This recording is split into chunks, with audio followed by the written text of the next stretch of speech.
First of all, I always like to tell folk I'm not giving this testimony because I have any ill feeling in my heart toward the Roman Catholic people. I couldn't be a Christian if I still had bitterness in my heart. God delivered me from all bitterness and strife and delivered me out of all of that one day and made himself real to me in the power of the Holy Spirit. And so when I give this testimony, I'm giving it because after God saved me, he delivered me out of the convent and out of bondage and darkness.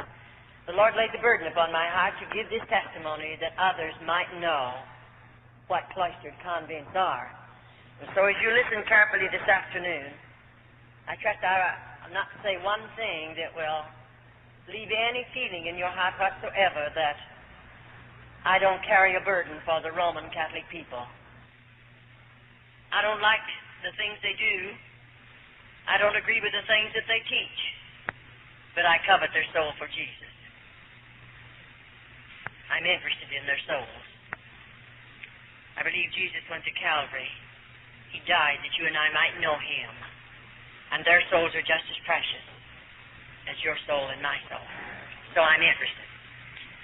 First of all, as we slip into this testimony, having been born in Roman Catholicism, not knowing anything else, not knowing the Word of God because we didn't have a Bible in our home. We had never heard anything about this wonderful plan of salvation. And so naturally I grew up in that Roman Catholic home as a child, knowing only the catechism, knowing only the teaching of the Roman Catholic Church. And because I loved the Lord, and because I wanted to do something for him, I wanted to give him my life, I didn't know of any other way for a Roman Catholic girl to give her life to God other than entering a convent. And through going to the confessional box where, naturally, I'm under the influence of my father, confessor, the Roman Catholic priest, his influence over my life, one day I made up my mind, through his influence and one of my teachers in the parochial school, that I wanted to be a little sister. At that time I thought of being a sister of the open order. But as I went on into this, up until the time I took my white veil, 16 and a half years of age, everything was beautiful. I really didn't have any fear in my heart whatsoever. Everything was taught to me was seemingly along the line that I had been taught in the church before I entered a convent. And so one day, after making up my mind to enter a convent, I remember that particular day, two of the sisters came home with me from school. They were my teachers. And when we arrived at my father's home that afternoon, our father confessor was in the home likewise. I often say when I was a little girl, children were seen and not heard. You didn't talk when you was a child, at least you didn't in my family, in my home, unless you were spoken to. And I remember I listened to them carry on a conversation, and then I moved over close enough to my father to ask him if I could say something. That was a bit out of the ordinary. And he permitted me to talk, and I said, Dad, I want to go into a convent. And I'll tell you, that priest took it up quickly. They had already been influencing me. And my father broke down and began to cry, not because he's sad, but he's very happy. My mother came over and took me in her arms, and she too wept tears. She was very happy. Those were not tears of sadness, because I think her little girl was giving her life to the convent to pray for lost humanity. And naturally my family were very thrilled about it. And I was too. But anyway, I didn't go for about a year after that, and then the time come when I got myself ready, my mother prepared things for me, and so I entered the convent. They took me, and we didn't have a place close enough to my father and mother's home, so I think they took me around 1,000 miles away from home, where I entered a convent boarding school. I liked about 3 months being 13 years of age, just a little girl. I look back on it now and think, my homesick, I was so homesick. Why, my mother and daddy, they stayed 3 days with me, and when they left, I became so homesick naturally. Why shouldn't I? Just a baby away from home. And when I was a little girl, you know, I had never spent a night away from my mother, and I surely had never gone any place without my family. And naturally, there was a close tie in our family, and I was very lonely and very homesick. But I'll never forget after Dad and Mother told me goodbye, and I knew they were traveling a long distance away from me, and I had never realized in my heart I'll never see them again. Naturally, I hadn't planned it like that because I planned to be a sister of the open order. But if you listen carefully to this portion of the testimony, then you'll understand just why I'm saying some of the things that I say. Now, oftentimes we say the priest selects his material through the confessional box. Because at 7 years of age, I went to confessional.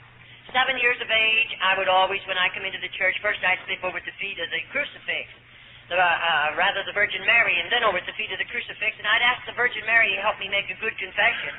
Because I was a child and my heart was honest, and I knew the priest had taught us to always make a good confession.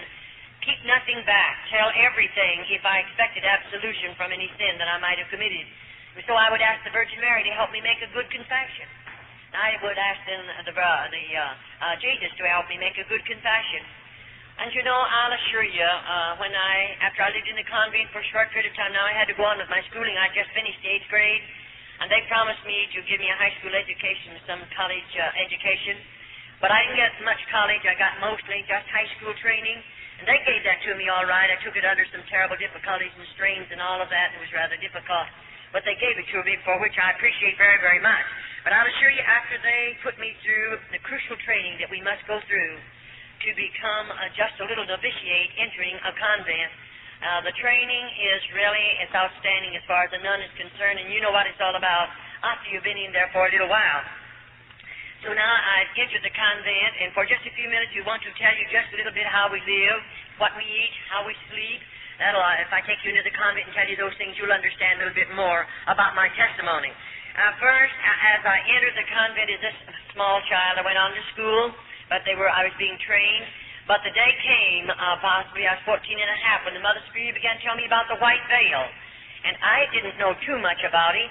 But taking the white veil, they told me that I would become the spouse or the bride of Jesus Christ. There would be a ceremony, and I would be dressed in a wedding garment. And on this particular morning, they told me at 9 o'clock, they would dress me up in a wedding garment. Now, you're wondering where that come from and how they get the wedding clothes for the little nun? The Mother Superior sits down and writes a letter to my father and tells him how much money she wants. And then whatever she asks, my father sends it, and the little buying sister, goes out and buys the material, and the wedding gown is made by the nuns of the cloister. I'm still open order now. And, of course, whatever she asks, now you say, did you spend all the money for the wedding gown? Well, of course, we don't know these things in the very beginning of our testimony, but after we live in the convent for a little while, we learn to know they could ask my father for $100, and he'd send it. And they wouldn't use maybe a third of that for the wedding garment, but they would keep the rest of it. And my father would never know the difference, neither did I, until I lived in the convent for a period of time, and I had to make some of the wedding clothes, and then I knew the value of them and what they cost, and I knew of the money that came in because I was one of the older nuns. Well, all right, the time came, of course, when I walked down that aisle, and I was dressed in a wedding garment. Now, you know, in the convent, I used to walk the 14 stations of the cross, the 14 steps that Jesus carried across the Calvary. But after I had made up my mind to take the white veil, never again did I walk. I wanted to be worthy. I wanted to be holy enough to become the spouse or the bride of Jesus Christ. And so I would get out on my knees and crawl the 14 stations. It's quite a distance. But I crawled them every Friday morning. I felt it would make me holy. I felt it would draw me closer to God. It would make me worthy of the steps that I was going to take, and that's what I wanted more than anything in the world. I would like to impress on your heart, every little girl that enters the convent that I know anything about, that child has a desire to live for God. That child has a desire to give her heart, mind, and soul to God. Now, many, many people make this remark, and we hear it from various types of folk who say only bad women go into convents. That isn't true. There are movie stars who go into convents, and they've lived out in the world. No doubt they are sinners and all of that. But they go in when they're women. They know what they're doing. And they go in only because the Roman Catholic Church is going to receive not only thousands, but it'll run up into the millions of dollars. And they don't mind who they take in if they can get a lot of money out of that individual. But the ordinary little girl that goes in as a child, she's just a child, and she goes in there with a heart and mind and soul just as clean as any child could be. I say that because sometimes we hear a lot of things that are really not true. Now, after we become the spouse of Jesus Christ, I want you to listen carefully to this, and then you can follow me into the rest of the testimony. We are now looked upon as married women. We are looked upon as married women. We are the spouse or the bride of Jesus Christ. Now, the priest teaches every little girl that will take the white veil, they'll become the bride of Christ. He teaches her to believe that her family will be saved. It doesn't make any difference how many banks they rob, how many stores they rob.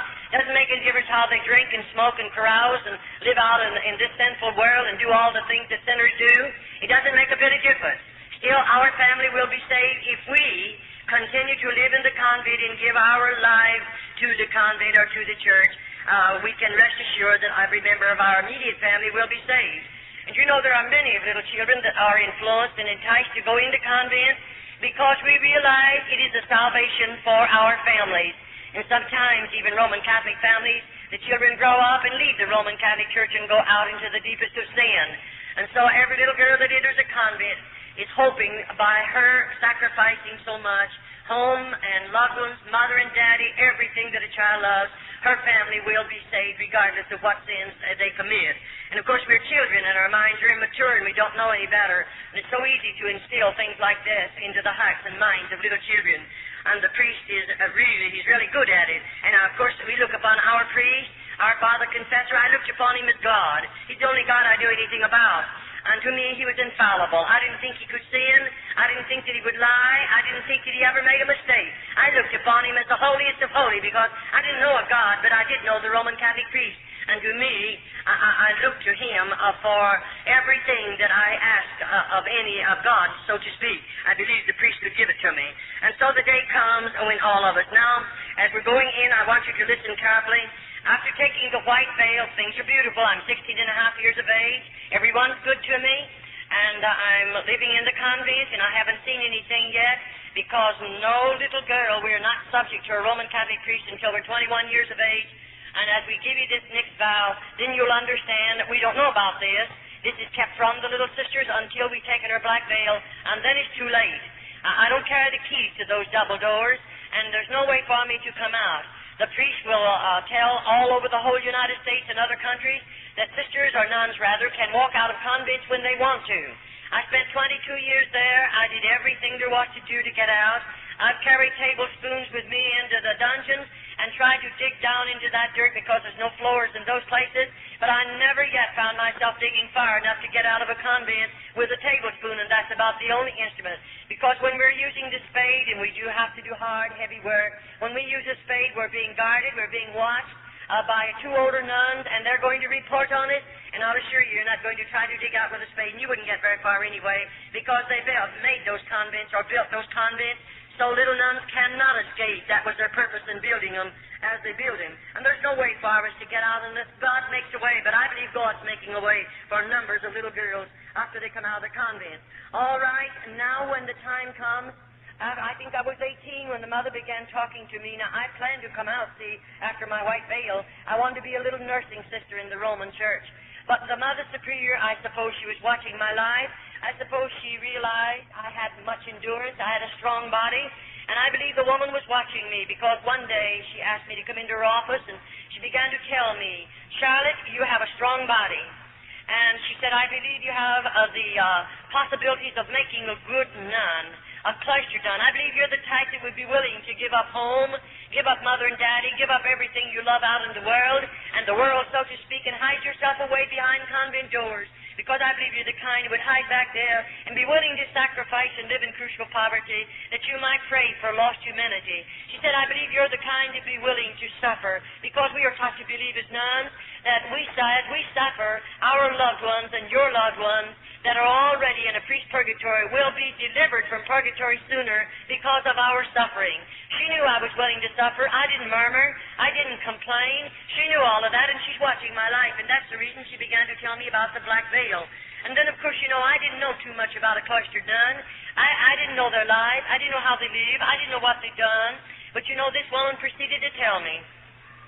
Now, I hear a lot of people try to tell me in the various places that we travel and go. I hear a lot of Roman Catholics try to tell me I've been in so many cloisters. I know all about them. But a Roman Catholic can lie to you, and they don't have to go to confession and tell the priest about the lie that they told because they're lying to protect their faith. They can tell any lie they want to protect their faith and never go to the confessional box and tell the priest about it. They can do more than that. They can steal up to $40, and they don't have to tell the priest about it. They don't have to say one word about it in the confessional box. They are taught that. Every Roman Catholic knows it, and every Roman Catholic would be horrified to know how many of them steal up to that amount. And many of them lie. We've dealt with them. I've dealt with hundreds and hundreds of them. I've seen good many of them fall into the altar and cry out to God to save them. And you know, before they're saved, they look into my face and hold my hand and lie to me.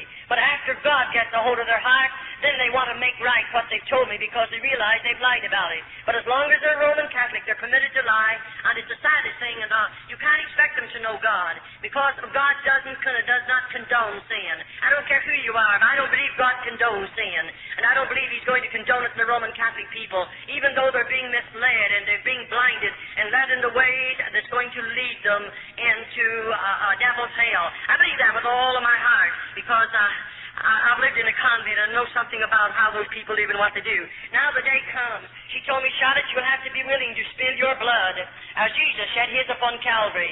She said you'll have to be willing to do penance, heavy penance. She said you'll have to be willing to live in crucial poverty. Now already I'm living in a bit of poverty, but I thought that was going to make me holy and draw me closer to God, and it would make me a better nun, and so I'm willing to live in that poverty. And then on this particular morning, she told me what I would be wearing. She said you'll spend 9 hours in a casket. And she explained a number of things to me. That's the most I knew about it. And I didn't find that out until I'd taken my white veil. And so on this particular morning, I'm 21 years of age. But 60 days previous to my being 21 years of age, I'm going to sign some papers that they placed in front of me. And those papers are this. I'm going to sign away every bit of inheritance that I might have received from my family after their death. Of course, I signed that over to the Roman Catholic Church. And oftentimes, I say the Roman Catholic priests are enticing girls, not only their background, and not only their strong bodies, their strong minds and strong wills, but he's enticing girls where mothers and fathers have much property, and they are comfortably fixed to the material things of this life. Why? Because when that child enters the convent, they're going to get a portion of her money, of her father's money. And I often say, even salvation in the Roman Catholic Church is going to cost you plenty of money, more than you know anything about. And so they don't mind commercializing off of that child and the inheritance that would have come to her. And so on this particular morning, I told the Mother Spirit, give me a little while to think it over. She didn't make me do it. No one did. But I thought it over for a couple of years. And then one day I told her, I think I'm going to hide away behind the convent doors because I believed I could give more time to God. I could pray more. I maybe would be in a position where I could inflict more pain upon my body because we are taught to believe that God smiles down out of heaven as we do penance, whatever the suffering might be. And I didn't know any better because I often say, if you could only look into the hearts of little nuns, if you are a Christian, you would immediately cry out before God in behalf of those little girls because to me we are heathens. It doesn't make any difference the amount of education we may have. We are still heathens. We know nothing about this lovely Christ, nothing about the plan of salvation, and we're living as hermits in the convent. And so on this particular morning, I come walking down an aisle again, similar to that, and may I say, the morning before, I can't go into it too deep because I never would be able to cover enough of it so you could understand it, but this morning I'm walking down that aisle, but I don't have a wedding garment on. I have a funeral shroud. It's made of dark red velvet, and it's way down to the floor. And I'm walking down that aisle. Now, I know what I'm going to do. The casket is all ready made by the nuns of the cloister, very rough boards, and it's sitting right out here. And I know when I come down there that I'll step in that casket and lay my body down, and I'm going to spend 9 hours in there. And 2 little nuns will come and cover me up with a heavy black cloth we call a heavy drape mortelle. And you know, it's so heavily incensed that I feel like I'll smother to death, and I have to stay there. Now I know when I come out of that casket, I'll never leave the convent again. I know I'll never see my mother and father again. I'll never go home again. I'll always live behind convent doors, and when I die, my body will be buried there. They told me that, so I knew it even before I done it. It's a great price to pay, and then to find out that convents are not religious orders as we were taught and as we were trained. It's quite a disappointment to a young girl that's given her life to God and willing to give up so much and sacrifice so much. I'll assure you it was a disappointment. And so after I spent those nights, you say, what'd you do while you lay in that casket? What do you think I did? I spilled every tear in my body. I remembered every lovely thing my mother done for me. I remembered her voice. I remembered the gathering around the table. I remembered the times when she would pray with us. I remember the things that she said to me. I remembered what a marvelous cook she was. Everything as a little girl growing up in that home, I remembered it, laying in that casket, knowing I'll never hear her voice again. I'll never see her face again. I'll never put my feet under her table again, enjoy her good cooking. I knew all that. And so maybe for 4 hours I spilled all the tears in my body because it was so hard. And I knew I'd get homesick. I knew I'd want to see her someday, but I gave it all up. What for? For the love of God. I thought I didn't know any better. And I'll assure you those were 9 long hours. And then I seemingly got a hold of myself, and I thought, this, Charlotte, now you're going to make the best Carmelite nun, because everything I've ever done, even that I'm out of the convent, I do give my best. I try to give everything that I have in regardless what I might do. And so I did in the convent. I gave the best that I have. And I wanted to be the best nun that I could possibly be. And the Mother Superior knew that, and don't worry, the priest knew all about it too. Now I realize after I walk out of that casket or come out of it, they're going to take me like this. Over here and right back here is a room. We call it the Mother Superior's room. Now, I've never been in that particular room, so I don't know what she has in there. But you know, when I walk in there this time, the Mother Superior sits me down in a straight-back, hard-bottom chair. And immediately then I'm going to take 3 vows of poverty, chastity, and obedience.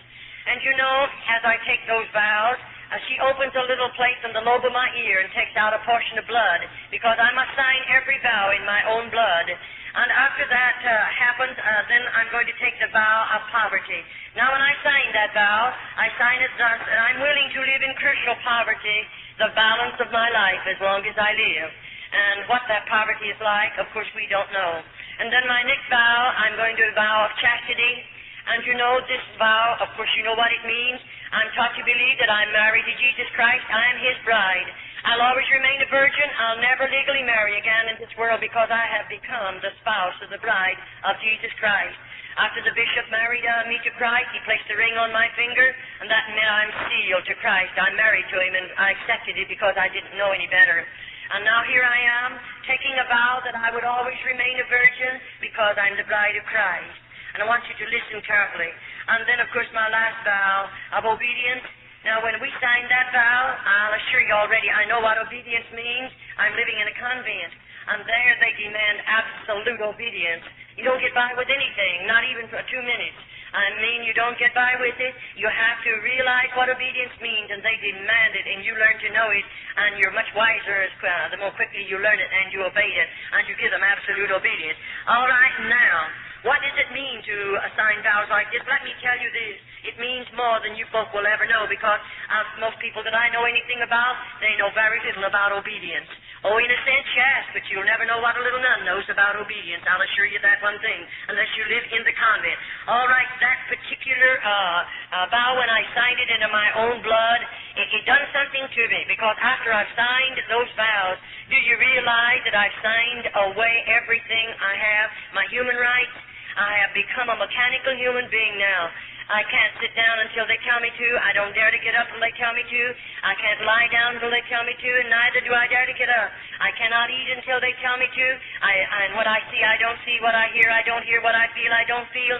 I've become a mechanical human being, but you're not aware of that until you have signed all these vows. Then you realize, here I am, a mechanical human being, and of course I belong to Rome now. I'll assure you that right now. All right, we become, after this particular vows, we become forgotten women of the convent. In just a short while, you'll understand what I'm talking about. Now, immediately after I've taken those vows, then the Mother Superior is going to take away from me my name, and give me the name of a patron saint. And she teaches me to believe that whatever happens to me in the convent, I can pray to that patron saint, and she will intercede and get my prayers through to God, because I'm not holy enough to stand in the presence of God. It isn't wonder the dear little nuns can never get close enough to God. We've always been taught that we'll never be holy enough to stand in His presence, and we always have to go through somebody else in order to get a prayer through to God. And we believe it because we don't know any better. And so now all identification of who Charlotte was is going to be put away. It'll be taken away from me. And if you knew me and would come to the convent and call for my family name, they'd tell you there isn't such a person as that. I don't exist, even though I'm right there, because I'm writing under another name. Now the Mother Superior is going to cut every bit of hair off of my head, And when she cuts it with a scissors, she puts the clippers on it.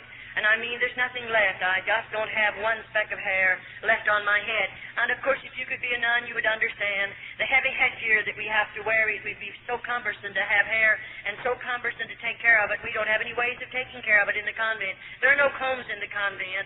And so you can imagine how hard it would be for us to take care of a head of hair. It's not necessary that we have a comb after they finish with us. All right, now, this is my black veil. These are my perpetual vows, we'll call them. I'm there, and I'm going to stay there. Now, you know, up until this time, I received a letter once a month from my family, and I wrote a letter out of the convent once a month to my family, even though when I'd write that letter, I no doubt they marked out a lot of it, because when I would receive a letter from my family, there was so much of it blacked out until there was no sense to the letter, and oh, I'd weep over those black marks. I was wondering what my mother was trying to say to me. Don't worry, you'll never get to know what she wanted to say to you, because they have blacked it out. And so it'll break your hearts many, many times, and you're lonely anyway, because you have no friends in the convent. I'll assure you, even though there was 180 on my particular wing, not one of those nuns were my friend, and neither was I a friend to them, because we are not allowed to be friends in the convent. We are all policemen or detectives watching each other. That's so we'll tell. And the little nun that finds something to tell on the other nuns, she stands in good favor with the Mother Superior. And then the mother teaches that nun to believe. When she stands in good favor with the Mother Superior, she's standing in good favor with God. And so that little nun, of course, will want that, and she'll tell a lot of things maybe that are not even true on the other little nun. All right, now after all of this has transpired and all of this has happened, everything I have is gone. I've sold my soul for a mess of theological pottage. Because not only are we destroyed in our bodies, many of us in our minds, and many of us, if we die in the convent, we've lost our soul. And so it's a serious thing. And I surely covet your prayers for little nuns behind cloistered convent doors. They'll never hear this gospel. They'll never know the Christ that you folk know today. They'll never pray to Him as you people pray to Him. They'll never feel His blessings as you people feel them. And so put them on your heart and pray for them. They surely need much prayer. All right, now, as I walk into that room and all of this is transpiring, now bless your heart, I don't know what's going to be in the next room. After this has transpired and I've taken the vows that I will always remain a virgin, I'll never legally marry in this world because I'm the spouse of Christ. And then after this, the Mother Superior leads me out into another room, or rather she opens the door, and I'm to be sent into that room. And when I walk out in that room, I see something I have never seen before. I see a Roman Catholic priest dressed in a holy habit, and he walks over to me and locks his arm in my arm, which he had never done in the first part of my convent life. I never had a priest to insult me in any way. I never had one of them to be even unkind to me in the first part of my convent experience.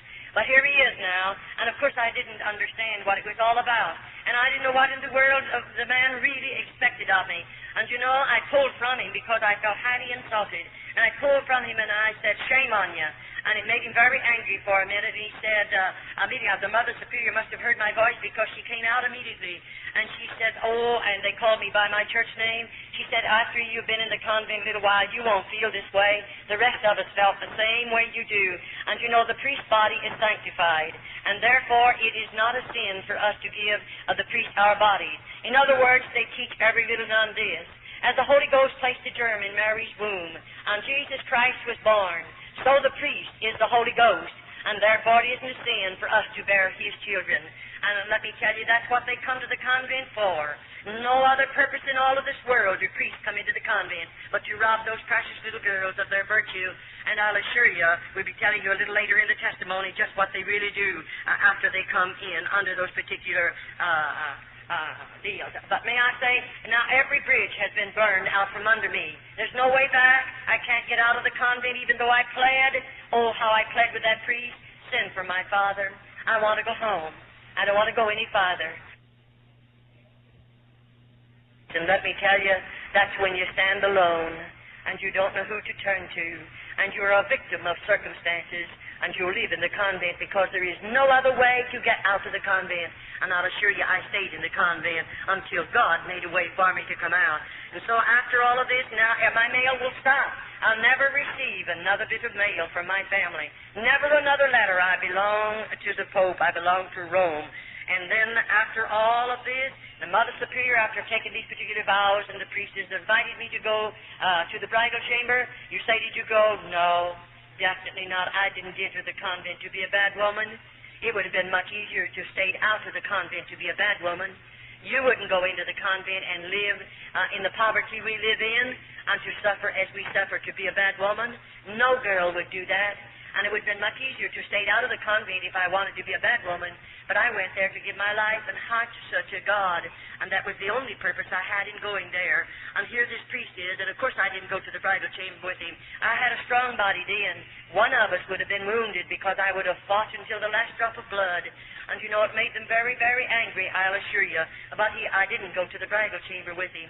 But now I'm going to have to go to penance the next morning. And of course this will be a heavier penance because of what I've done already.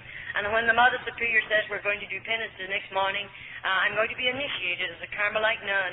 And I remember when she walked me down into that particular place, it was a dark room. I remember I lived above on the first floor until my black veil.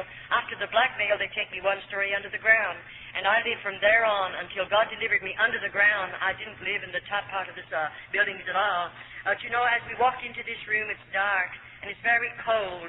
And when we walked in, we came from back there somewhere. We come walking toward the front, and I walked along beside the Mother Superior. And when I got near the front, I saw those little candles burning. Anywhere in the convent, you'll find the 7 candles burning. And when I came a little closer, I saw the candles, but I couldn't see anything else. And I wondered, what's she going to do to me? That's the thing in our hearts, and we can't get away from it because we have fear. And when I come a little closer, I saw something lying on a board there. And you know, when I came real close, then I realized, here's a little nun lying on that board. I'll call it a cooling board because it was that. And just as long as her body, and there she was, and when I could see where the candles flickered down on her face, I realized that child is dead. And oh, I wanted so much to say, how did she die? Why is she here? How long do you keep her here? But you remember, I signed away every human right. And so I can't say one word, but I stood looking. Then the Mother Superior said, you stand vigil over this dead body for 1 hour. And at the end of the hour, a little bell is tapped, and another nun will come to relieve me. And may I say, I was advised every so many minutes, I have to walk out in the front of that little body and sprinkle holy water and ashes over the body and say, peace be unto you. And I did exactly what they told me to do. Oh, it was a terrible feeling. I'm not afraid of the dead. It's the live people we have to be very cautious about. And I wasn't afraid of that little dead nun, but oh, my heart ached for her. And, you know, after the bell tapped and I realized my hour's gone, the nun who comes to relieve us comes back here somewhere. And of course, we walk on our tiptoes. No noise is made in the convent. And when they don't speak, they just touch you. And, of course, my being down there with that little dead nun, and I was full of fear, when that girl laid a hand on my shoulder, I let out a scream, a horrible scream, from fear, just fear. And, you know, I didn't mean to do it. I didn't break that rule on purpose, but I was scared. And immediately, of course, I had to come before the Mother Superior, and that's when I first learned to know, one of the first times, about a dungeon. They didn't tell me there were dungeons in the convent, and she put me in such a dirty, dark place with no floor in it for 3 days and nights, and I didn't get any food and any water. And I'll assure you, I didn't scream anymore. I tried so hard not to break the rules of screaming, because there is a dungeon, and I know they'll put you in it. And let me tell you right now, it's not a nice place to be. After you've been in one of those places, you'll know what it feels like. All right now, I say this before I go any farther, that popery is a masterpiece of Satan. I said it's a masterpiece of Satan, with its lying wonders and its traditions and its deception. It's a terrible thing when you know about it.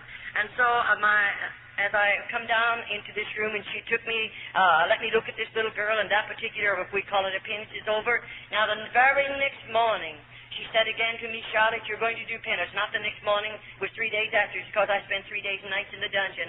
The next, next morning, whichever it was, she said, you're going to do penance. She took me down into another room, not the same room. And when we come walking down this time, I could see that big piece of wood, but I didn't know what it was. And when I came a little closer, there was a cross. It was made of heavy timber.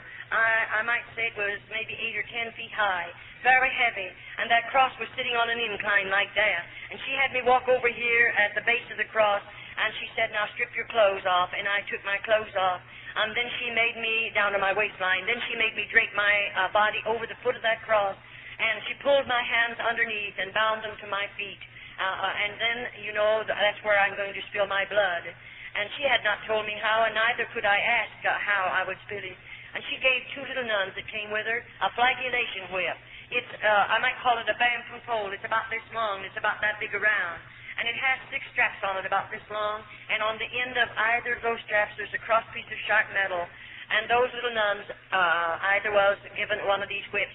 And they stood on either side of the cross. Now, at the same time, those girls began whipping my body. And I mean, when that metal hit my body, it would break the hide, of course. It would cut into the flesh, and I spilled blood, and it was running down to the floor. That's my flagellation whipping. That is where I spill my blood, as Jesus shed his upon Calvary. And of course I'm human. It wounded. It hurt. It was very painful. After the whipping is over, they don't bathe my body. They put my clothing back up on my body, and I have to go the rest of the day. When the night comes and I stand in front of my cell there, after we have to stand there to undress with our backs to each other, and then when I went in, I couldn't sleep that night. I just wasn't a bit sleepy because I couldn't take off all my clothes. They had dried in those wounds, and it was terrible. I didn't take them off for several nights. And I'll assure you, when I came before my food, I didn't want my cup of black coffee. In the morning, we get a cup of black coffee. They serve it a tin cup, and we can have no milk or no sugar of any type in it. And we have 1 slice of bread. That's made by the nuns of the cloister. They weigh it. It weighs 4 ounces. That's all I get for breakfast. And then, of course, in the evening, I get a bowl of soup, and that's fresh vegetables cooked together. There's no seasoning in the soup whatsoever. And a half a slice of bread, and 3 times a week they give me a half a glass of skim milk. That consists of my food 365 days in the year. And I began losing weight very rapidly, I'll assure you, because I didn't have enough food to eat. I don't know the day that I went to bed without a hungry stomach. Sometimes it would be so hungry I couldn't sleep. The pain was gnawing. You can't hardly stand it. And you know, you're only going to get that 1 slice of bread the next morning. That doesn't fill you up. And of course we have to work hard all day long. And I'll assure you, those little nuns, as I covet your prayers for them, they need your prayers in more ways than one, because you'll go to bed with a full stomach tonight. And you're very comfortable right now, but I'll assure you there's not one of them that's comfortable. They're hungry, and they're sick, and they're wounded, and they're hurt, and they're heartsick and homesick, and discouraged, and worst of all, seemingly they have no hope. No hope. You and I are looking forward to the day when we're going to see Jesus. They have no hope whatsoever, and I surely hope you don't forget to pray for them. All right, that was terrible, I'll assure you.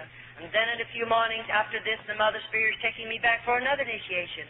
And when I go into the penance chamber this morning, we come from a place up here, and we're going to walk back along like that, clear to the back. And you know, it was quite a ways back there, and I went through part of it's a tunnel, and then I come out into a room, and I'll walk through that room, and when I get way back there, I see those candles burning, and I see something else. There's ropes hanging down from the ceiling, and I'm so scared. I wonder what the ropes are for, and what's she going to do? After these 2 penances, you began to have a lot of fear in your heart. And so I can't say anything, and I walk back there, and you know, I saw the ropes then real plain, what they're doing hanging down from that ceiling. Then she tells me, you go over there against the wall, about that close to the wall, and I have to stand sideways like this. And she asked me to put up both of my thumbs, and I did. And then she pulled 1 rope down, and there's a metal band fastened securely, and she fastens that around the joint of my thumb. Then the other one comes down and fastens around this thumb. And there I'm standing like this, facing the wall, and then, you know, she comes over here to the end, and there's whatever you want to call it, she starts winding. And I start moving, and she's taking me right up in the air. And, you know, when she gets me so just my toes are on the floor, just on my tiptoes, she fastens it. And there I hang, and all the weight of my body is on my thumbs and on my toes. Not a word is said. No one speaks a word. And she walks out of that room and locks the door. If you know what it means to hear a key locking a door, and know that I'm strung up there like that, you'll never know unless you're a nun. And when that woman walked out, I didn't know how long I'll stay there, how long that woman will leave me there. And you know, they didn't come to give me food. They brought me no water. And I thought, is this it? Am I going to die back here just like this? And within a few hours, you can imagine, I'm still a human being. My muscles began to scream out with the pain. I was suffering. And that woman let me hang, and nobody come near. And what good would it do for me to cry? You can spill every tear in your body. Nobody will hear you. There's no one there to care how many tears you spill. And so I just hung there. And finally, I began seemingly, I felt like I couldn't stand it. I'll surely die if they don't come and get me quickly. And I felt as if I was beginning to swell. I don't know how long went by. And she opened the door one morning, and she had something for me to eat. And the water was in a pan. and it was potatoes, and those potatoes were not good to eat. They were in a pan. And there's a shelf over there on the wall that she can adjust to the height of the nun. And you know, she pulled it up. Now, I'm not against the wall. I'm about this far from it. But to get that food, she puts it there and said, "This is your food." And she walks out. Now, how am I going to get it? She didn't let my hands down. But this is what you'll learn. And you'll struggle to get it. I'm hungry. I mean, I'm so thirsty. I feel like I'm going mad. And to get it, I discovered that this hand goes high and this one will come down a little bit. And that'll keep right on going higher. As I lean, I have to reach higher with this one. This one will automatically let down. And to get that water and that food, I mean, I had to get it like the dogs and cats. And I lapped as much of it as I could because I'm so thirsty. And get those potatoes, I tried as hard as I could because I'm hungry. I mean, I'm hungry. And I got as much of it as I could naturally, but I was hungry. That's the way she fed me for a while, and then she released the bonds on my hands and on my feet. And I tell you, then I shouldn't have said on my feet. She didn't release the bonds. She let me hang there for 9 days and 9 nights. I'm almost got it mixed up with one of the other penances that I want to give to you. I hung 9 days and 9 nights in this position. And may I say, at the time come when I was so swollen here, and naturally I could see myself puffing out here. I felt like my eyes were coming out of my head. I felt like my arms, what part I could see of them right there, they were 2 or 3 sides, their normal size. I felt like I was that way all over my body, and I was like a boil. I was in real suffering. And then on the 9th day, she comes in and she releases the bonds from my hands and my body and lets me down on the floor. Now, I go down, I can't walk. I'll assure you I didn't walk. I didn't walk for a long time. But you know what? There's 2 little nuns that carry me out. One gets under my feet and the other under my shoulders. And they carry me in the infirmary and lay me on a slab of wood. And there they cut the clothing from my body. And let me tell you right now, nobody but God will ever know. I'm covered with vermin and filth. Why? I'm hanging there in my own human filth. There are no toilet facilities. Right behind me is a stool. They have running water in it, and the lid is down, and they have sharp nails driven through that lid. If I break my ropes and fall on that, I would suffer terribly. And this is the life of a little nun behind cloistered doors. After they've already deceived us, disillusioned us, and got us back there, then this is the life that we're living. And these are the things that we're going to have to do. And I'll assure you, it isn't anything funny. And then I remember as I lived on in that place, oh, let me tell you, in the morning, we have to get up out of our beds at 4:30 in the morning. The Mother Superior taps the bell, and that means 5 minutes to dress. And may I say to you folk, it's not 5.5 minutes. You better get that clothing on in 5 minutes. And I failed one time, and I had to be punished severely, but I never failed again in all the years in the convent. And you know, when we are finished dressing, then we're going to start marching, and we march by the Mother Superior. And that Mother Superior is going to appoint us to an office duty every morning. It might be scrubbing, it might be ironing, it might be washing, it might be doing some hard work, but I have to work 1 hour. Then we'll go in and gather around the table, and we'll find setting in front of us our tin cup full of coffee and our slice of bread. And then, of course, we have hard work to do. We have, I think there was 12 tubs in the convent that I lived in, and we wash on the old-fashioned washboard. We have the old sad iron that you heat on the stove. And you know, it wouldn't be so bad if we just had our own clothing in the convent, but the priests bring great bundles of clothing and put them in there because they can get them done for nothing, and we have to do that clothing on top of it. We work very, very hard, and they're not able to work because they don't have enough food to keep body, mind, and soul together, and those little girls are living under these particular circumstances. Well, I say we're women without a country, and I mean just exactly what I say, women without a country. Now we belong to the Pope. Anything they want to inflict upon my body, they can do it. And all the howling I do, if I should howl, it wouldn't make any difference because nobody's going to hear me. And they have no idea that I'll ever leave the convent. The plan is I'll die there and be buried there. Now you say, Charlotte, can you go into the convent? Any one of you folk can go into an open order convent, or a closed convent, into the speak room. And there is an outside chapel that you can walk into, of any that I know anything about. But you know, you just go in there and wander around to have some place to go, because you might meet something you're not expecting.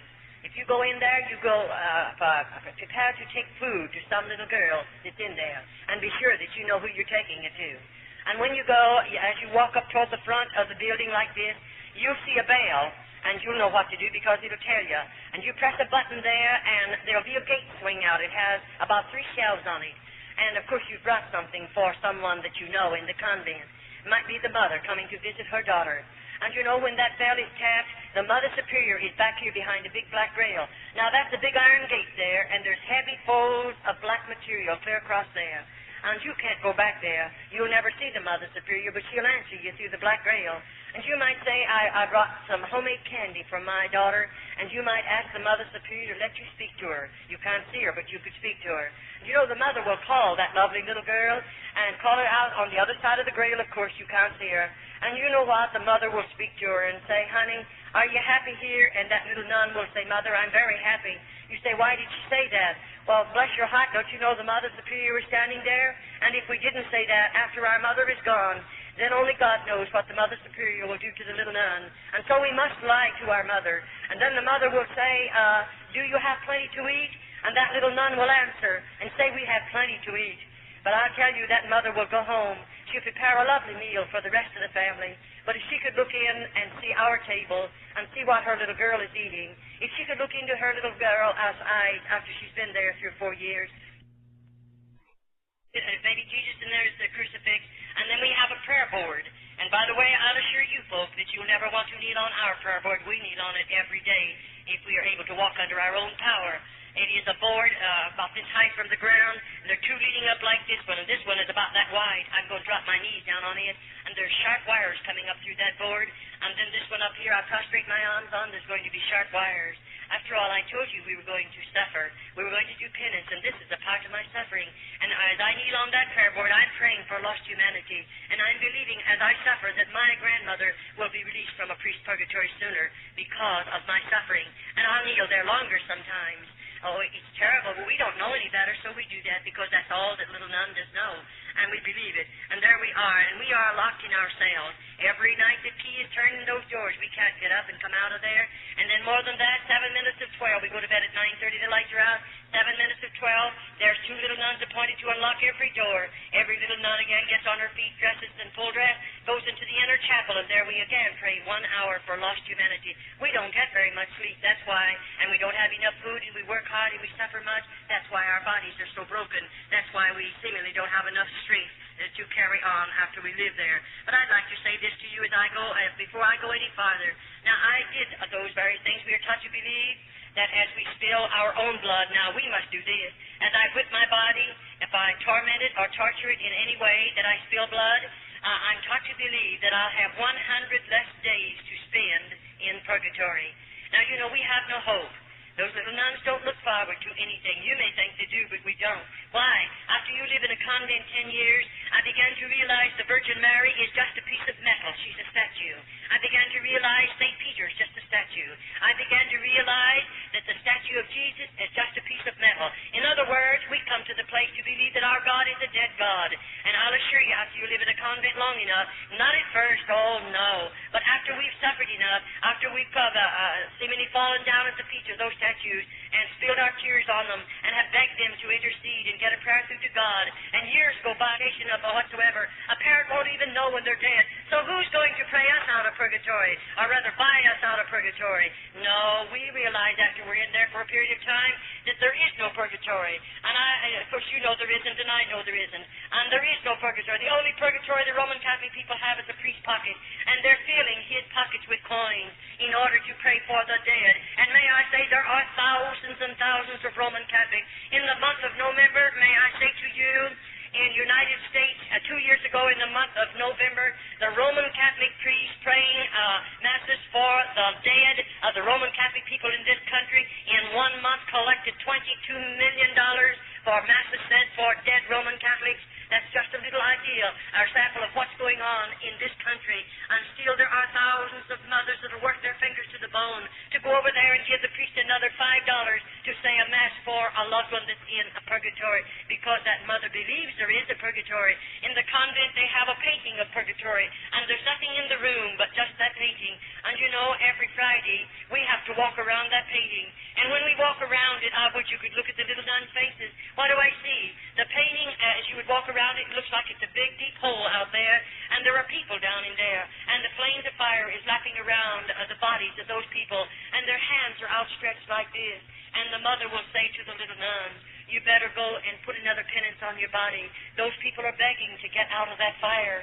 And because we're heathens, we don't know any better. I might go someplace in the convent, and maybe I'll burn my body real bad. Maybe I'll torture it some way and spill some more blood, because as I suffer, I believe they're going to get out of that place where a priest puts them. And there are millions of people, so to speak, in purgatory that your priest had put there. And when he knows it is the biggest fraud there is in the world, he knows there's not a bit of truth to it. And bless your heart, I often say you take purgatory and mass away from the Roman Catholic Church, you'll rob her of 9/10 of her living. She'll starve to death if you would take it away from her. She commercializes not only off of the living, but off of the dead, and on it goes. All right. It doesn't bother a Mother Superior to take one of those dear little girls. And may I say, you know, when the priests come into the convent, they come as our father confessors. Once a month we go to confession. And we don't want to go, don't you worry. I many of the time have got in the very back row. I didn't want to go in there. I know who's out there. One of them, may not know the particular man, but I know he's a priest. And I know those priests. I certainly have seen them enough. I've lived there long enough. I certainly have had contact with every one of them, and I'll assure you this one thing. I don't trust one single one of those in the convent. Now, we're not telling you about every priest. I don't know all the priests. I'm just talking about the convent in my personal testimony of convent life. And you know, we know something about what's out in that room, and here we are. We know we're going to confession today. It may take all day long, and here he comes. And I have never seen a Roman Catholic priest come into the convent that I was in without intoxicating liquor under his belt. And I say a man or a woman, regardless of who you may be, when you get liquor under your belt, you're not a man, neither are you a woman. You become an animal and a beast. And so we have a beast sitting out there. There's a straight back hard-bottom chair, no other furniture but the crucifix and the Virgin Mary. But here he is sitting on that chair right out there in the middle of that room. Now here a little girl has to walk out there alone, and she has to kneel down. Think of it. Why, bless your heart, I really sometimes, I'm saved now, I'm out of the convent, and I now look back at that Roman Catholic priest, and I often say, I'm sure he was a twin brother to the devil, because he's full of sin, he's full of vice, he's full of corruption. And we go out there and kneel down at his knees. Now, you're a lucky girl if you get away from that man without being destroyed. Why, he's drunk. He's a beast. He's not a man. Oh, he has a holy habit on. He's an ordained Roman Catholic priest. And so I'll assure you, we don't like to go to confession, but we must go once a month. Those little girls can't help themselves, and nobody comes out into that room with the priest and I until it's all over, and then we can come back, and the next one will have to come. And I'll assure you, we don't appreciate that day. And those little girls don't know any better. They don't know anything about the plan of salvation. They don't know that Jesus went to Calvary and died for them. They don't know that he shed his blood for them. Those little girls know nothing about it, because to me, as I repeat again, the Bible was a hidden book to every one of those little girls. And so now they can do things like this. Now, if a Roman Catholic priest comes into the convent, he may go to the Mother Superior and ask her to permit him to go into the cell where one of the nuns are. And you know that mother with her carnal mind and her carnal heart, and she's very hard and very carnal, and she is the mother many times of many illegitimate children. They belong to the priest. And you know, she'll take that priest and he's drinking. She knows it. They bring liquor in with them. Sometimes some of the nuns will drink with them, and the mother usually drinks with them. And it's really a terrible place. It is not a religious order. It does not live up to that name whatsoever. But here she brings that priest into one of our cells. Now, I wonder if you realize how serious it is. That Roman Catholic priest, he has liquor under his belt, we know that. But he has a big, strong body. He's had 3 square meals food every day of his life. He can eat all the food that he wants. But you know, there's a little nun that may have a broken body, and she may not have very much strength. And what did he come into that cell for? For nothing other than to destroy that little nun.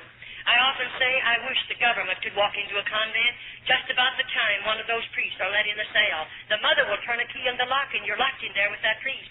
Now, we have no way to defend ourselves. And I often say I have had to nurse those little girls. I'm an RN. I got my nurse's training by going through the tunnel over to through the hospital as I lived in an open order convent. But may I say, after that priest is taken out of there, if you could look upon the body of that little nun, she looks like something you've thrown out in a hog pen, and a half a dozen old sows have just mauled that child's body. And this is convent life. I can understand why your priests are calling over the phone every day or two and screaming their heads off because I'm in this city giving this testimony. But may I say to you, I don't mind if they continue to scream. I don't mind what they do. I'm not one bit afraid of them. I'll continue to give this testimony. As long as God gives me strength, I'll be giving this testimony regardless of your priests or your bishops in this country. I know what I'm doing, I know what I'm saying, and I'm not afraid of anybody in all of this world. I'm a child of God, and I believe God won't let anybody put a hand on me until my work is finished. And then I often say, I don't care what you do to my body after I leave this body. I'm sure I don't mind. And so I will continue to give the testimony regardless of what your priests think about it, because I think God saved me to pull the cover off of convents. I believe He saved me to uncloak those places that are riding under the cloak of religion. I believe that with all of my heart. I'll assure you I do. Now, if I refuse to give my body, you know we're just supposed to give our bodies voluntarily to those priests. Many times the nuns are overpowered. But if I refuse to give my body voluntarily to them, then you know he becomes very angry, and he goes immediately to the Mother Superior. Then when two carnal minds tend to come together, they can invent things that you and we don't have enough evil in our heart to invent things like that. We don't have enough sin in our lives to even think of such terrible things. And when those two carnal minds come together, the next time, I want you to know they're all ready. Now, the Mother Superior might say to me in a day or two, we're going to do penance. Now, the penance that they'll inflict on me is something that the Mother Superior and the priest has invented, and it can be very, very cruel. They might take me down into one of the dirty dungeons, and there's no floors in those places. And you know, they have a place down there. There are rods about 3 feet long. They have a burrowed down into cement, and at the top of it there's a ring about this big, sticking out of the ground. They have some leather straps fastened there. And when they take me down there, they put my foot, either foot goes through those rings, and then they strap my ankle securely. Now, I'm standing with my feet in those rings. All right, they're going out of there. And they're going to leave me locked up in that place by myself. And it's a dirty place. Well, I might stand there for 2 or 3 hours if I have strength enough in my body. But what do you think's going to happen to me then? I can't stand any longer. Sometimes we faint. Sometimes we just become exhausted and we go down. But when I go down, he flips my ankles over like that. And I can't do anything about it. I don't have what it takes for me to get up. I may have to lie in that position for 2 or 3 days and no one will come near. They won't give me a bite of food. They won't bring me 1 drop of water. But I must stay there. And the next thing you feel is the bugs crawling over my body and the mice running over me. And I still have to stay there. I can understand why they don't want me to uncover. They don't want the world to know these things are going on. No priest in this country wants it. And if he doesn't want the world to know it, then they better be pretty careful that nobody ever gets out of a convent after they spent a few years back there. But may I say again to you, my God, He's greater than all the outside forces. My God can reach His hand over into those convents, this country, any other country, and make a way for a girl to come out, and He won't have to ask the bishop to help him. He won't have to ask the priest to help him. But God can make a way for us to come out. I'll assure you that. Well, on it goes. Then sometimes the priests come and they get angry at us because we refuse to sin with them voluntarily. And you know, after all, the nuns' bodies are broken after we're there a while. And many the time, to have him strike you in the mouth is a terrible thing. I've had my front teeth knocked out. I know what it's all about. And then we get you down on the floor and then kick you in the stomach. Many of those precious little girls have babies under their hearts. And it doesn't bother a priest to kick you in the stomach with a baby under your heart. He doesn't mind. The baby's going to be killed anyway because those babies are born in the convent. Why wouldn't babies be born when you run places like this under the cloak of religion? The world thinks it's religious orders. And there are babies born in there. And most of the babies are premature. Many of them are abnormal. Very, very seldom do we ever see a normal baby. You say, Sister Charlotte, do you dare to say that? I most definitely do dare to say that. And I intend to keep on saying it. Why? I've delivered those babies with these hands. And what I've seen with my eyes and I've done with my hands, I just challenge the whole world to say it isn't true. And the only way they can ever prove it isn't true, they'll have to open if they ever serve a summons on me and call me into court. I'll assure you this one thing. Convents are coming open. And then the world is going to know what convents really are. And they'll have to open them to vindicate my testimony, because I know what I'll do if they ever serve a summons on me. I've been before the highest laws we have in the United States. I know what I'm doing. I know what I can say, and I'm not one bit afraid to say it, because I've been a part of this. I've been connected with this system 22 years behind convent doors, and it is a terrible thing. After when that dear little nun, looking forward to that day when her precious baby will be born. Most of you, dear mothers, oh, you have everything ready. The beautiful nursery, all the baby's beautiful clothes are made. Everything is lovely. You're looking forward to that precious little immortal soul that's going to be born into your home. And everything is ready. And oh, I wish you could see that little nun. She's not looking forward to that. There won't ever be a blanket around his body. They'll never bathe that baby's body. But he can only live 4 or 5 hours. And then the Mother Superior will take that baby, put her fingers in its nostril and cover its mouth and snuff its little life out. And why did they build the lime pits in the convent? What is the reason for building them if it isn't to kill the babies? And that baby will be taken into the lime pit and chemical alignment put over its body, and that's the end of babies. Oh, when I think about it. That's why I try to challenge people. Pray. If you know how to pray, you know how to contact God, pray and ask God to deliver the girls from behind convent doors. In other words, pray that God will make a way for every convent in the United States to be opened and let the government go in. And when the government goes in, you won't have to worry. The convents will be open, the nuns will be taken out, and they'll be closed up, just as they opened the convents in Old Mexico in 1934. There are no convents in Old Mexico. Every cluster it is open, and they found all of the corruption back there, the lime pit. If any of you are taking a vacation, go over to Old Mexico. The government owns them. They're public museums. And go through the convent. Look with your own eyes. Touch with your own hands. And then come home and see if you believe my testimony. It'll stir every bit of red blood in your veins. I mean, it'll do something to you that nothing else has ever been able to do. Go through them and look at them. Go into the dungeons. Go into the tunnels. Go through the lime pit. Look at the stalls, rooms of stalls over there. And then ask the guides where they come from. And go and see all of the devices of torture they placed upon the bodies of the little nuns. Go into their cells and look at their beds and see for yourself. Oh, yes, you can go. It'll cost you 25 cents to go through each one of them. You look at those things and see them for yourself and then come home. And maybe it'll give you a greater burden to pray for little girls that have been enticed behind convent doors by the hierarchy of the Roman Catholic Church. I wonder how you would feel if this was your child. And remember, I have a mother and daddy, or had one, and they love me just as much as you love your children. And when they let me go into the convent, I'm sure my mother and daddy didn't expect these things to happen because they didn't know. They never dreamed a convent was like this.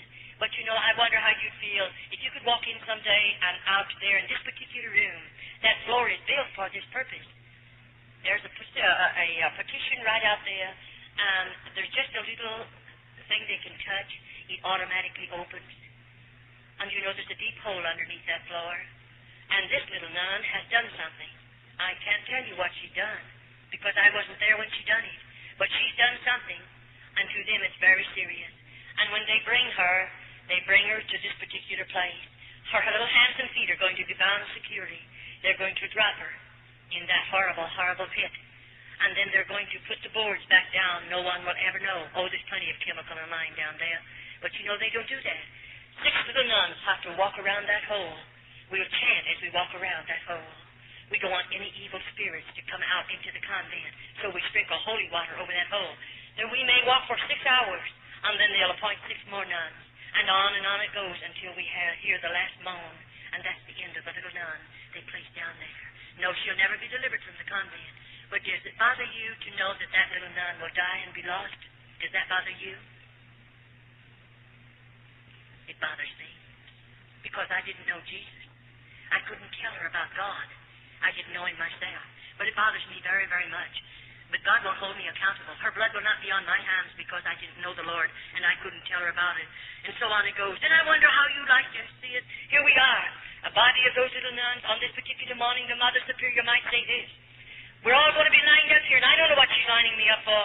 And then, there might be 10 of us, there might be 15 of us, and then she'll tell us all to strip. And we have to take every stitch of our clothing off. We're certainly not anything beautiful to look at. Our eyes are back in our head, our cheeks are falling in, our bodies are wasted. God only knows what we look like because I never saw myself in 22 years. I didn't know I had gray hair. I didn't know I had lines in my face. I didn't know how old I was. I only found that out about 6 years ago. You know nothing about what you look like. And here we are lined up. And here comes 2 or 3 Roman Catholic priests with liquor under their belt. And there they're going to march in front of those nude girls and choose the girl they want to take to the cell with them. These are convents. Cloistered convents, not open orders. The priest can do anything he wants to and hide behind the cloak of religion. Then that same Roman Catholic priest will go back into the Roman Catholic churches, and there he'll say Mass. And there he'll go into the confessional box and make those poor people believe he can give them absolution from their sins. When he's full of sin, when he's full of corruption and vice, still he acts as their God. What a terrible thing it is. And on it goes, well, I live there. Now, all the time these things are going on, what do you think's happening inside of Charlotte? God love your heart, I didn't know people could hold so much hatred and bitterness. And it went on and on and on. I was filled with bitterness and hatred. And I mean, it continued to build. I began in my heart to think, when I can get the Mother Superior in a certain place, I'll kill her. Isn't it awful to get murder in our hearts? I didn't go in the convent with a heart like that, nor a mind like that. But I began to plan murder in the convent. How I could kill her, how I could kill a Roman Catholic priest, and on it goes. And oh, I tell you, every time she did fix something awful on my body that I'd have to suffer so terribly, when I could think sensibly again, then I would begin to plan, how could I kill that woman?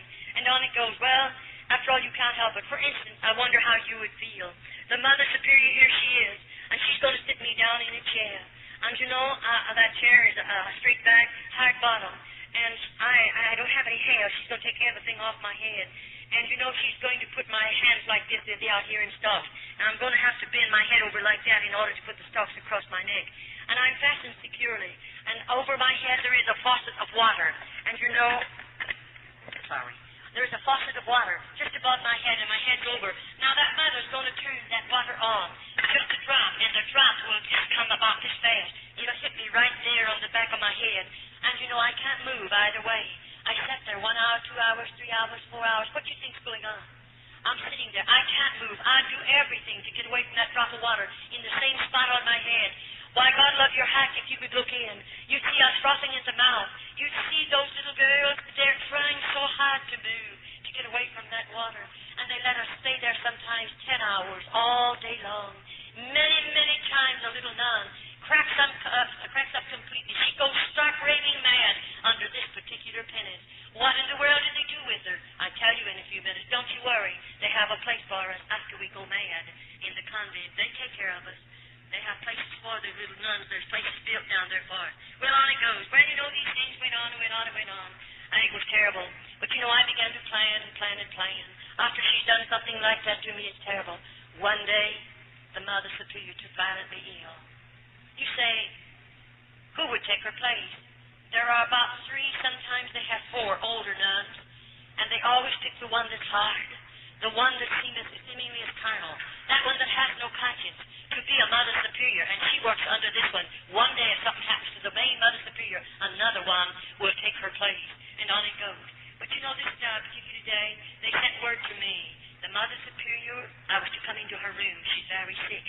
And quicker than lightning, I began to think, if I got in that Mother Superior's room, I know what I'll do. You know, after all, I'm a sinner. I'm a nun, but I'm a sinner. And I don't know God. And I have a lot of hatred in my heart. And I walk in that room. They have called in an outside Roman Catholic doctor. She's a very sick woman. And he has left all orders. And they left the medicine and everything. Now, I'm supposed to take care of her. And that was wonderful. I do take care of her. All day long, I did what they told me to do, what I'm supposed to do. And those particular tablets, I knew what they were, and I knew what they would do and what she was taking them for. But anyway, all day long, I gave her medicine. I done everything I'm supposed to. All evening long. Why? I want to be sure what I'm doing. What I do, I have to be careful. And you know, I waited until 1 o'clock in the morning. Why? Because every night, those little nuns had to be gotten out of bed and go chant from 12 to 1, 7 minutes to 12 to 1. I thought, I'll wait till all the nuns go back to bed, then I'm going to do something. And bless your hearts, after they were all back in their beds, I'll tell you what I did. I took 5 or 6 of those tablets. I was only supposed to take 1 in a half a glass of water ever so often and give it to her. But because of the type they were and what the type of tablet was, I knew what it would do. I put 6 of them in a glass of water and stirred them up. And I gave them to her. I knew she would go into convulsions. It would twist her completely out of shape. I knew that woman would suffer 1,000,000 deaths within 25 minutes. I knew that. And I thought, I'm going to watch her suffer because she has punished us. She has hurt us so many thousands of times. I'll watch her suffer. Isn't it terrible to think a child can live in a place like that long enough until she has the same kind of a heart almost the Mother Superior has? But that's what comes when sin gets in your life. And so I waited. You know, I gave them to her. And something happened to me. I got scared. And I looked at that woman. She began to change color. And I couldn't find her pulse. I couldn't find her respiration. I was frightened. And I thought, oh, what shall I do? If they find her dead, only God knows what they'll do to me. I'll tell you what I did. I got that stomach pump as quick as I could. I pumped that woman's stomach. I massaged that woman. I done everything there was to do. And oh, thank God she didn't die. I said, I thank God. But you know, I sat down by the bed and held her hand and watched her carefully until the respiration came back normal, until her pulse was normal, and I felt she would live. And I thought of another thing. I'll do this then. I saw where her keys were hid in her shelf right there in her old room. So they're on a big chain or on a big ring, and I thought, I'm going to take those keys. I'm going down into that dungeon. When I say down, this is 2 stories under the ground. I'm going someplace where she's always wandered. It's a solid wall like that, and clear to the back end of that wall, there's one door, and it's heavy, and it's always locked. And I've heard her tell me scores of times, and I'm sure she has the others, don't ever try to go through that door. What in the world is over there? And why did she tell us that? We can't get through it. It's locked. But you know, I wondered what was back there. Because when they had me in the dungeon for a long time once, I heard screams under the ground. I heard such blood-curdling screams, and I knew there were some girls locked up somewhere. And so I'm going through there if I find a key. And so I got her keys, and I went into that particular place. And when I got back there, it took a while to do it. I want you to know, to find the key. But it unlocked that door. I walked through that door, and I walked into a hall. The hall, I would say, was maybe 5 feet wide, maybe wider than that. That's just a guess. And anyway, on the other side of the hall, there were a number of cells over there, small rooms, and they had real heavy doors. And in those cells were little nuns. And when I went up to the first one, near the top of the door, there's a little place about this long, about that wide, and it has iron bars going across there. And I looked right into the face of a little nun that I knew, one that I'd sit across the table from, one that I've prayed with in the chapel. I knew that girl, and here she is, and they had chains, the log chains around either of her wrist and around her waistline. And I said, when did you have something to eat last? And no answer. How long you been here? No answer. I went down to the 2nd, the 3rd, the 4th, the 5th, and the stench was getting so bad I couldn't stand it. And you know, those little girls would not talk. Why? I lived in the convent, you know, a long time. I don't care if I was 2 miles under the convent, way back there. We were working back there, and we'd whisper. The next day I'd have to suffer because the convents are wired. And the Mother Superior can hear every voice, every whisper, and then somebody tells. And you're in some serious trouble. And those nuns has been there long enough. What have they done? I don't know. But those nuns are supposed to have cracked up mentally, and so they have put them in those chains. And when they die, they can't fall down to the floor. They're just dropping those chains and slump. When they go in there, they don't give them any more food. No more water. That's a slow death. And so as I saw all of that, I became so sick from the terrible stench because many of them are already dead. And I don't know how long they've been dead. I came out of there and walked back up to this room where the Mother Superior was, and she was lying there sleeping. And I watched her carefully, and she slept till the next day, long, long hours, and didn't waken. And when she did, she said, I'd had a long sleep, and I said, yes. They let me take care of her for 3 days. And you know the 3rd day? I don't know. You say, did she ever find out you was down there? Well, not yet. I hope she didn't while I was there. But anyway, 3 days, they took me out in the kitchen. In other words, when we go to the kitchen, 6 of us go for a 6-week period.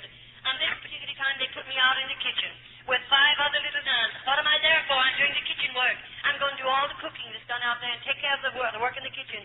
And so when I went out in the kitchen, we have a long table back here, and it's a work table.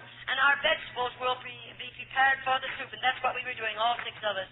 And something happened. Our kitchen is a very large room, and a very long room, not as wide as it is long. And over at one end of it, you'll find over here the stair steps leading, about 4 of them leading down. Then there's a landing right there.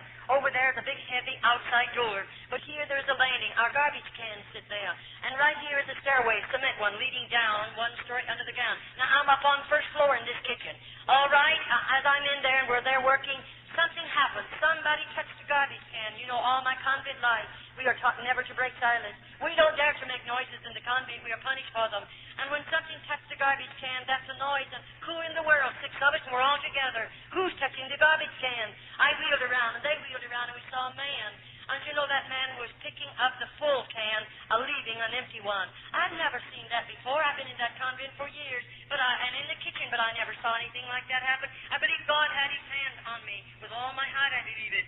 And you say, what happened? Well, we turned around quickly because to us it's a mortal sin to look upon a man other than a Roman Catholic priest. And I mean, we turned around quick and went to our work. But you know, I thought, if that man comes back again to get another full can, I'm going to give him a note and I'm going to ask him if I can run out with him. But I didn't do that. But you know what I did? When we run out of something in the kitchen, there's a pencil hanging up there on a chain. And bless your heart, I have to, or whoever it is runs out, you have to write it on a tab. And of course, I stole a piece of paper off of a sack. And I thought I'll carry that little piece of paper in my skirt pocket. And every time I can get a hold of that pencil, I'm going to write a word or 2 on a note. And that's what I did. It took quite a while to do it. But, I watched that garbage can. Every time I could take the garbage down there, I did it. And you know, when it was just about full, and I thought the next evening, it'll be full when we put all the garbage in it. And so that afternoon, I broke my crucifix, and I laid it up on a shelf, and I had a hard time doing it because they're watching me. But I did it, and I laid it up on a shelf, and I did that to have a way to get back to that room, of course. And so when our dinner work is over, our supper dishes, everybody has to go out at the same time, and we march by the Mother Superior. And you know, when I marched by, I stopped and said, "Please, may I speak to you?" And I did. And I said, "Mother Superior, I broke my crucifix, and I left it in the kitchen. May I go for it?"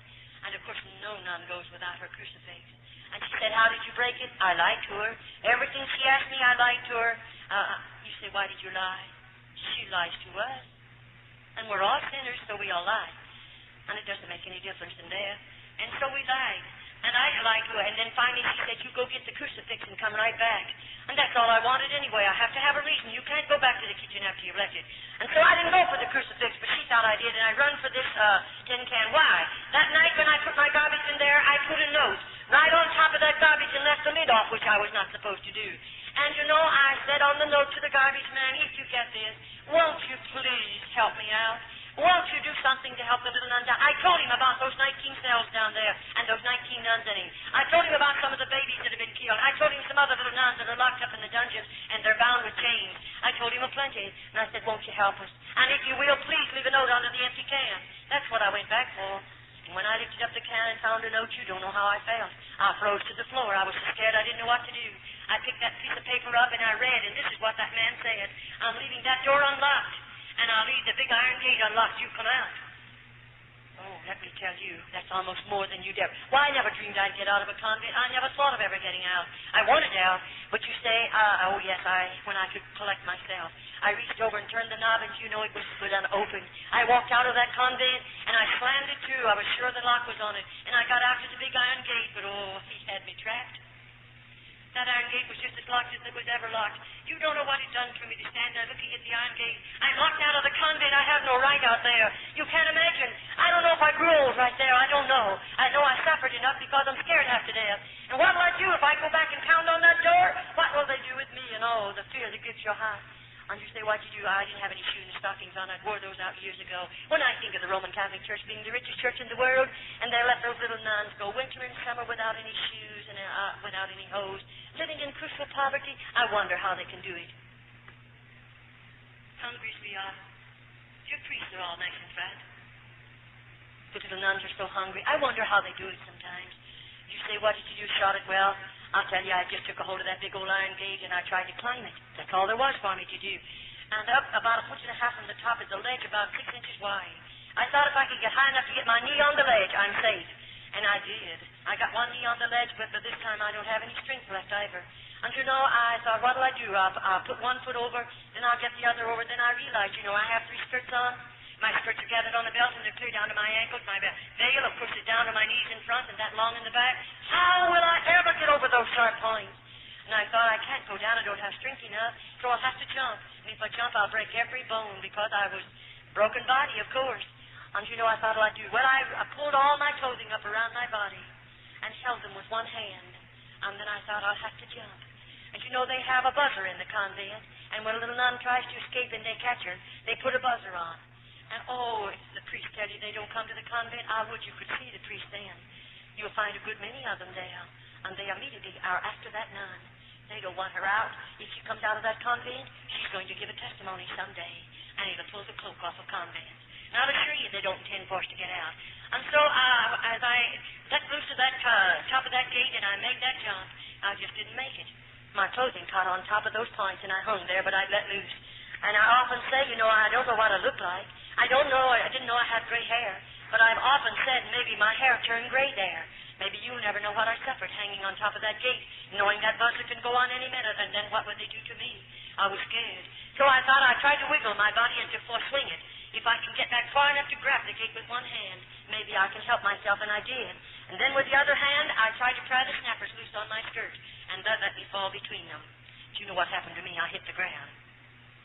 I was out. I was unconscious for a while. I don't know how long, though we have no way to tell. But when I came to, I had a shoulder broken and my arm was broken right in here. The bone had snapped right through my flesh because I didn't have any meat on me. And I thought, what'll I do? And I realized I'm on the outside. And where am I going? Where do you think you'd go? I'm not in the United States. I'm in another country. And I don't know a thing about that country. When they took me over there, I was so heavily veiled. And they took me from that particular cart or train to the convent. I was so heavily veiled I couldn't see anything. And I don't know where I am. I don't know where to go. I don't know if I have any people. I don't know if I know anybody in the world. Now, I'm a pauper. I don't have any money, and I'm hungry. And my body's broken, and I'm hurt now. Where do you think you go? I tell you, it's something to think about. I just started away, but get away from the convent, and I did, and I started moving away. And all the leaves were falling, and they made so much noise, and I was scared, and I kept on moving. And finally, dark overtook me, or rather, there's no twilight in that part of the country. It just drops off into darkness. And, you know, I saw this little building beside the road, and I thought I'll crawl in it. It was a doghouse or maybe a chicken coop or something, but it's dirty, and I crawled in there because I was shaking and scared. And I laid in there for a little while to get a hold of myself, and then I thought I'll have to travel. It's dark. It's safer for me. So I got out and traveled that night, and the next day I hid behind pieces of board and tin that was piled up against an old building. And all day long, imagine hiding in that hot place. And hungry as I was, with broken bones, do you realize what it was all about? No, you'll never know. But I do. And then, you know, when night came again, I have to go because I'm going to get away from the convent. I'm afraid to rap on somebody's door. Remember, I'm scared. I don't know. I might rap on a Roman Catholic's door. They will immediately notify the priest, and I'll be taken back to the convent.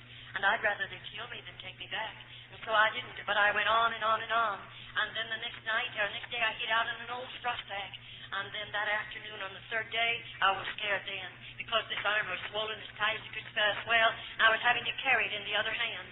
And all my fingers began to turn blue, and I realized gangrene poisoning setting in. And, you know, I'm nobody to do anything for you. And I realized I'm going to die just like a rat beside the road. That's a terrible feeling. And I thought, what'll I do? I'll just get out and go a little sooner. Maybe I'll have to rap on somebody's door. And that's what I did. And I remember as I walked, I don't know how far, I saw this lamp. It was an old-fashioned lamp burning. Very poor house, no paint on it. And I knew those were poor people. So I walked up to the screen door, and I rapped on it. And a tall man came to the door. He was rather old. And I said, please, may I have a drink of water? And you know, that old man didn't answer me, but he walked back in the house and called his wife. And God bless her heart, she's like most old-fashioned mothers. She came to the door, and she didn't say, who are you, and what do you want? Thank God. There are a lot of good people in this world. That dear little woman just pushed that door open and said, won't you come in and sit down? Do you know that's the most beautiful music I've ever heard in my life? I should say I'll come in and sit down. And she pulled out a chair. And I sat down on it. Glad to sit down. And you know, their house was poor. There was no rugs on the floor of any type. A tablecloth, red checkered tablecloth on the table, and a little old stove over there in the corner, and there was a fire in it. And that woman put some milk in a pan and heated and brought it over to me. And you know, I'm hungry. I don't have any manners. I forgot how to act. I forgot a lot of things in 22 years. And I grabbed that glass of milk all before she ever set it down, and I gobbled it down. I'm so hungry, I felt like I'm going stark mad. And I took it instantly, and the moment it touched my stomach, of course, I couldn't retain it. I lost it. I haven't had any whole milk in 22 years. You could understand why I couldn't take it. And she knew what to do. She went out in the kitchen, and she heated some water, or rather over to the stove and heated some water. And bless her heart, she put sugar in that water and brought it over to me. And she sat down and gave it to me from a spoon. I took every bit of it. Oh, it was good. It was nourishing. And then the daddy walked over by me and he said, now tell us who you are and where'd you come from. I began to cry. I was scared then. I said, I run away from the convent and I'm not going back. And he said, what happened to you? And my hand was laying upon the table. And I said, well, I tried to get over the gate and I fell and I'm hurt. And you know, he said, we'll have to call a doctor. And bless your sweet life. Then I really became hysterical. I got up from the table. I was going to run back outside and they wouldn't let me. He said, wait a minute, we're not going to hurt you. You're hurt. You have to have help. I said, I don't have any money and I don't have any people. And I can't pay a doctor bill. Of course, I was just in a terrible mess, if you want to know it. And that man said to me, I'm going after a doctor. He said, and he's not a Roman Catholic. Neither am I. That dear man didn't have a car, but he took a horse and buggy, and he drove 9 miles to get a doctor. The doctor came out in his car. And when he got out to the place, he got there ahead of the man. And when the doctor walked in and walked around me, he just kept walking around me, and he was swearing. Maybe he didn't realize it was a terrible effect on me. When he stopped and looked at me, of course he was mad. He was mad. Why was he mad? He was mad because he was looking at something that was supposed to be a human being. And I didn't even look like a human being. I was in such a horrible condition. But finally he calmed down. He came over to me and he said, I'll have to take you to the hospital tonight. Oh, I became hysterical. I said, I don't want to go. Please don't make me go. And then he sat down carefully and took my hands. And he began to say, I'm not going to hurt you. You have to have help. And I want to help you. That doctor took me into the hospital that night, and that's where I learned how much I weighed. He weighed me, and I weighed exactly 89 pounds. I weigh 178 right now. And then, they took me into surgery, and of course they tried to get the swelling and the inflammation out of my hand and arm, that they might do something for me. It took about 12, 13 days. And then, of course, they had it, but this time it started to knit, and they had it all to break over again and put it in a cast. I did a lot of suffering. Well, one day a way was made for me to be released from the hospital. Who did they release me to? I begged to go out to those old people to stay with them, and they let me go because they'd been good to me, and I trusted them. And the doctor wanted to take me out to his home. I was in that hospital 3.5 months. And they took me out there, and I stayed for a period of time. And then one day, this same doctor, he wrote a letter, and you know what he sent in that letter? He sent a check. He told the people to go and buy me a suitcase and get me some clothing. He was coming for me on a certain day. He had told me, I'm going to find your people for me. That doctor's a stranger to me. But how I thank God that he has men and women across this world, and those men and women are not so selfish that they won't use some of the money that God has allowed them to have to help that one that's less fortunate than they. He spent a lot of money on me. I was in that hospital 3.5 months, and I mean there was a lot of money spent on me, but he paid the bill. How I appreciate it. And that dear doctor, they took me, bought my clothing for me, got my suitcase, and everything was ready. And the day came when he came, and that doctor took me to the train. And he put me on a train in care of somebody, of course. He had found my people for me. I was on buses and trains and boats for a long time, and one day, after that, he had gotten my visa to get back into the United States. And I was always in charge of somebody because they wouldn't trust me to travel alone because of having lived under the ground so long. And one day, they called the name of a town where I was, or where my mother and daddy lived. And I knew where mother and daddy lived, and I got off of that train and run down to their home, 5 blocks from that depot, just a very small town. And when I rang the bell, my daddy come to the door, and I looked at his face. I didn't know him. And because I didn't know him, I said, do you know where my father lives? And he said, who are you, and what's your name? And I said my name, and I didn't give him my church name. I gave him my family name. And that man looked at me, and of course it was his name, and he said, Hooky, is this you? My father didn't know me, of course. It was my dad. Now, dear old man opened the door then and invited me in, and I said, Dad, is mother alive? Because I didn't know about her. And he took me back in to see her, and there she was. 7.5 years she'd laid there an invalid, a horrible, horrible invalid. And of course she didn't know me, and I didn't know her. Well, that very night I took violently sick, and they put me back in another hospital for another 3 months. But my father paid all of those bills. He reimbursed the doctor and paid the doctor in another country and paid the old people. He reimbursed them all. All of that was wonderful. Then, one day, after my body was strong enough, since I'm here in the United States, it took a long time, several years, I'm a nurse, and I took the examination to nurse. And you know what God did? He let a woman come into that particular hospital. It was a Roman Catholic hospital. This woman was a Church of God minister. She came in, and I thought, how strange. Just across the Mississippi River is 2 magnificent Protestant hospitals, and she lives in one of those cities. Right there, 3 cities joined together. And why in the world did she come over here to this Roman Catholic hospital? Why, I believe God had his hand on it all the time. That woman who came in, and the doctor said, I want you to special her case, and I went into that room to prepare that woman for the operating table. And I heard her praying. And I want you to know, I became that woman's private nurse, or special nurse. After she left the hospital, she went home, and I became her special nurse in the home. And that woman asked me if I wouldn't go to church with her. And I lived in her home long enough to hear her pray. I lived in that home long enough to read the Bible to her because I am her nurse, and I did what she told me to. I'd never read a Bible before in all of my life, and she'd have to find the scriptures, and then I'd read them to her. And as I read the Word of God, God began to get a hold of me. And finally she said, won't you go to church with me? And I went to church with that woman. And I sat back there and heard a gospel for the first time in my life. And I'll tell you, I went through 4 nights. And it was really beautiful. I've never heard anything like this. And all the time she was telling me about the plan of salvation, telling me about God, and that I needed God, and I needed to be saved. And of course, I was believing her. Do you know what I'd do every night? I'd go home from church with that woman. I'd say, you go to bed, but let me go to the basement. I'd lay my Bible down on a chair, and there I'd challenge God, and I'd say, God, did you hear what the preacher said?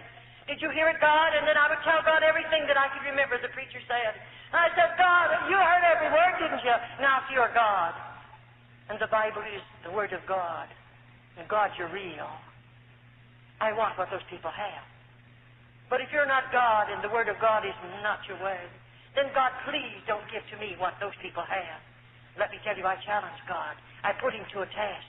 God's not going to give you anything that's not of God. Don't you worry. And every night I continued to do that 4 or 5 nights, and I didn't eat either. I couldn't sleep, and I'd lost my appetite, and I was losing a lot of weight. It was terrific. But you know, one night I come back to church, and out of a clear blue sky, right in the middle of that man's service, I just got out of my seat. And with both hands up in the air, I come running right straight down an aisle like that. And I fell in at that altar, and I cried out, my God, forgive me for all my sins. I was a sinner. I mean, God met me there. Praise his wonderful name. There's a pool of water on that floor. I was sorry for everything that I did in the convent. I stole potato peelings. I stole bread. I told lies. I called the Mother Superior names under my breath. And I want you to know God met me down there, and he forgave me of every sin there was in my life. And how I thank and praise him for it. Praise his wonderful name. God's been very good to me. Very good to me. A few nights previous to that, I went back to church. God filled me with the baptism of the Holy Ghost. May I say to you, God means more to me than all the material wealth you have in this city. I'd rather have Jesus than anything you might have, because I found him to be the best friend I've ever known. I can tell him anything I want to tell him, and he won't call you up and tell you what I told him. I can sit at his feet and tell him every day of my life, Jesus, I love you. Jesus, I love you. And every secret of my heart I can pour out to him, and I don't worry about him calling you up and telling you what I told him. He's the best friend you ever had. He's able to save you. He's able to deliver you. He's able to loose you from the things of this world, set you free to know him. Praise his name. I have a wonderful God. I love him supremely.